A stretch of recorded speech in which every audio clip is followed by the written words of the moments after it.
স্বাতী নক্ষত্রের পৌরাণিক কাহিনী। হিন্দু পৌরাণিক কাহিনীতে হনুমান বায়ু দেবতার পুত্র। তিনি শ্রীরামের একজন আদর্শ ভক্ত হিসেবে সারা জীবন অতিবাহিত করেছেন।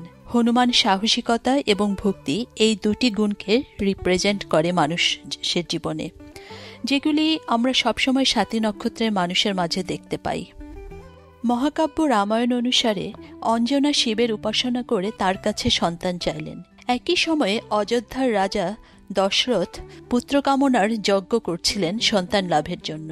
এই যজ্ঞের প্রসাদ হিসেবে তিনি ক্ষীর পেলেন, যা তিনি তার 3 স্ত্রীকে খেতে বললেন। এভাবেই রাজা দশরথের ঘরে তার 4 সন্তানের জন্ম হল, যাদের আমরা শ্রীরাম, লক্ষ্মণ, ভরত এবং শত্রুঘ্ন নামে জানি। দশরথের স্ত্রীরা যখন ক্ষীরের প্রসাদ খাচ্ছিলেন, একটি পাখি সামান্য কিছু ক্ষীর তার মুখে তুলে নিয়ে অঞ্জনা যেখানে শিব পুজো করছিলেন সেখানে ফেলে। বাতাসের জন্য এই ক্ষীরটুকু অঞ্জনার হাতে পড়ে যায়, আর অঞ্জনা এটি খেয়ে ফেলেন। এভাবেই হনুমানের জন্ম হয়, আর তাই হনুমানকে আমরা পবন পুত্র বা বায়ুর পুত্র হিসেবে জানি, কারণ সংস্কৃতে পবন মানে বায়ু।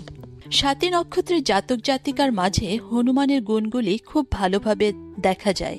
যেমন এ ধরনের মানুষেরা খুব ভক্তিশীল, যত্নশীল, সাহসী, আবার একই সাথে অবস্থা বুঝে নিজেদেরকে খাপ খাইয়ে নিতে পারেন।